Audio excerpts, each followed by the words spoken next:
আজ আকাশে একটি চাঁদ ভাসছে, সুন্দর একটি চাঁদ। চাঁদের আলোয় চারপাশ বেশ আলোকিত হয়েছে। অবশ্য চাঁদটা একেবারে পূর্ণ চাঁদ বলা যায় না, এটাকে দেখে মনে হচ্ছে অর্ধচন্দ্র। অপূর্ব সুন্দর এই চাঁদের আলো, মনে হচ্ছে যেন দূরে চাঁদের আলোয় পরীরা নাচছে। অবশ্য এটা একটা কল্পনা। কল্পলোকে হারিয়ে যেতে যেতে কত কিছুই না ভালো লাগে।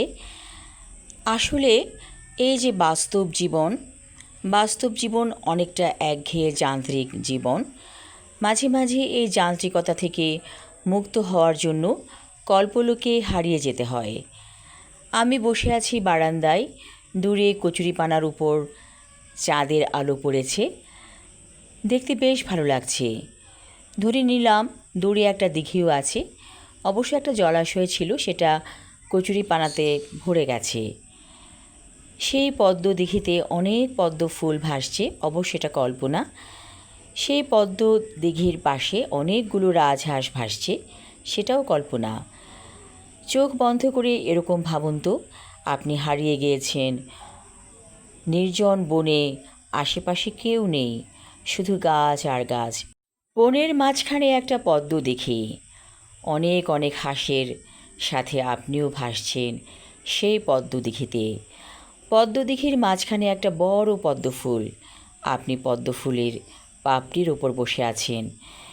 এত বড় পাপড়ি যে আপনি বসে থাকছেন এবং পড়ে যাচ্ছেন না, পাপড়িও ভেঙে যাচ্ছে না। এটা হচ্ছে নিছক কল্পনা।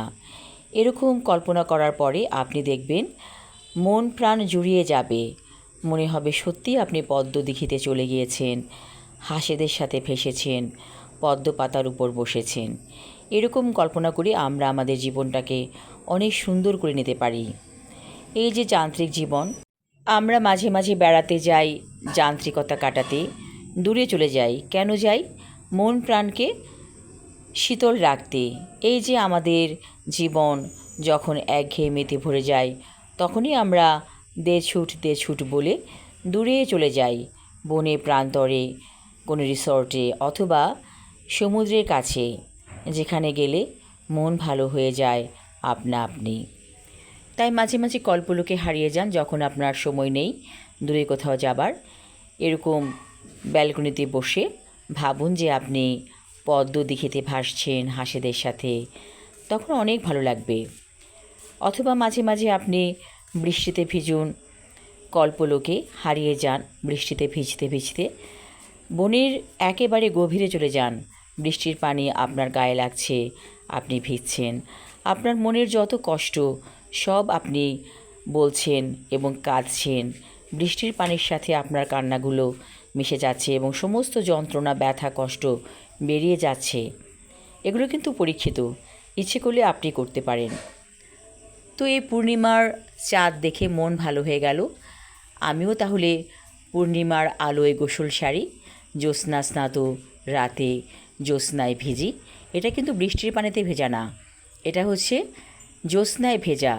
চমৎকার একটা অনুভূতি হবে। সবাই ভালো থাকুন, সুস্থ থাকুন, এই শুভকামনা করছি। ধন্যবাদ।